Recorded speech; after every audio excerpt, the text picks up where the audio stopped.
दोस्तों सीटेट का ऐसा टॉपिक जिसके बिना सीटेट का एग्ज़ाम अधूरा है, जो हर बार लगातार सीटेट के एग्ज़ाम में पूछा जाता है। मतलब ये एक दूसरे से जीने मरने की कसम खा चुके हैं, हर बार पूछा जाता है। तो कौन सा टॉपिक, चलिए देखते हैं। अभिसारी चिंतन, अपसारी चिंतन। अभिसारी चिंतन जिसे कन्वर्जन थिंकिंग कहते हैं, अपसारी चिंतन जिसे डाइवर्जन थिंकिंग कहते हैं। इसी को अभिसारी चिंतन को क्लोज्ड एंडेड बोल देते हैं, अपसारी चिंतन को ओपन एंडेड बोल देते हैं। तो चलिए आज हम इसके जो टॉपिक है उसको एग्जाम्पल की मदद से समझेंगे। दोस्तों अभिसारी चिंतन व अपसारी चिंतन जो सीटेट के एग्जाम में हर बार कंफ्यूजन क्रिएट करता है, जो अब नहीं होगा। अभिसारी चिंतन, अब ये क्या होता है देखते हैं एग्जाम्पल से। जैसे कि एग्जाम्पल देखते हैं, जैसे कि कोई बच्चा है जो स्कूल जाने के लिए रेडी हुआ, स्कूल जाने के लिए रेडी हुआ, ये बाइक में है बच्चा, सामने ट्रैफिक दिख गया, ट्रैफिक, अब सामने ट्रैफिक, बाइक चला रहा है, सामने ट्रैफिक दिख गया, उसको रेड लाइट दिख गया, रेड लाइट दिख गया तो अब रुक गया। अब ये स्कूल जाने से भले देरी हो जाए, लेकिन वो एक ही रास्ते के चक्कर में रहेगा कि कब रेड लाइट बंद हो, ग्रीन लाइट जले तो मैं आगे बढ़ूँ। माने जो अभिसारी चिंतन होता है वो वन प्रॉब्लम वन सोल्यूशन की बात करता है। ये जो अभिसारी चिंतन वाला जो बच्चा होता है वो वन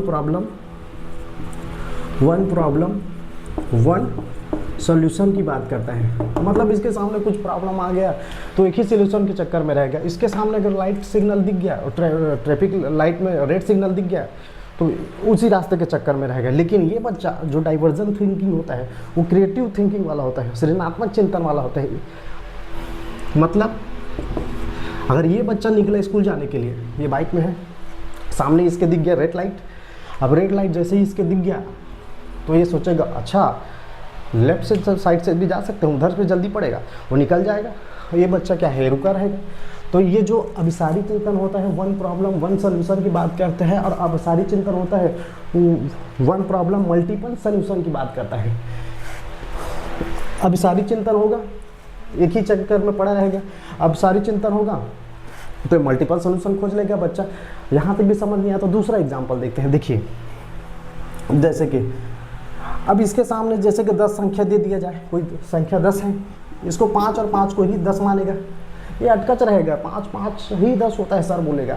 लेकिन ये दिमाग दौड़ाएगा, क्रिएटिव थिंकिंग वाला बच्चा अपसारी चिंतन, ये क्या करेगा, 10 को 6 और 4 को भी 10 बना देगा, 7 और 3 को भी 10 मान लेगा, वो भी बना देंगे, और 8 और 2 को भी 10 बना लेगा, कैसे भी करके कर लेगा, मल्टीपल सोल्यूशन।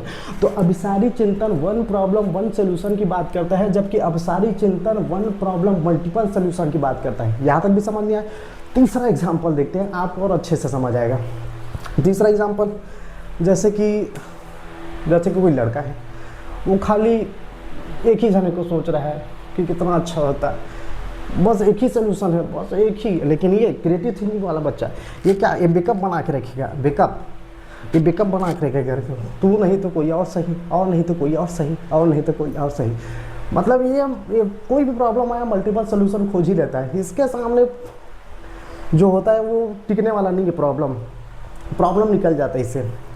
तो सीधी सी बात, अपसारी चिंतन है वन प्रॉब्लम वन सोल्यूशन की बात करता है, अपसारी चिंतन वन प्रॉब्लम मल्टीपल सोल्यूशन की बात करता है। अभिसारी चिंतन वाला बच्चा जो है क्रिएटिव थिंकिंग वाला नहीं होता ज़्यादातर, और सृजनात्मक चिंतन वाला नहीं होता। अपसारी चिंतन जो वाला होता है वो क्रिएटिव थिंकिंग वाला होता है, उसके सामने कोई भी प्रॉब्लम दे दो वो रास्ता निकाल लेता है। तो उम्मीद है यहाँ तक तो आपको पूरा समझ आ गया वो इस टॉपिक पे।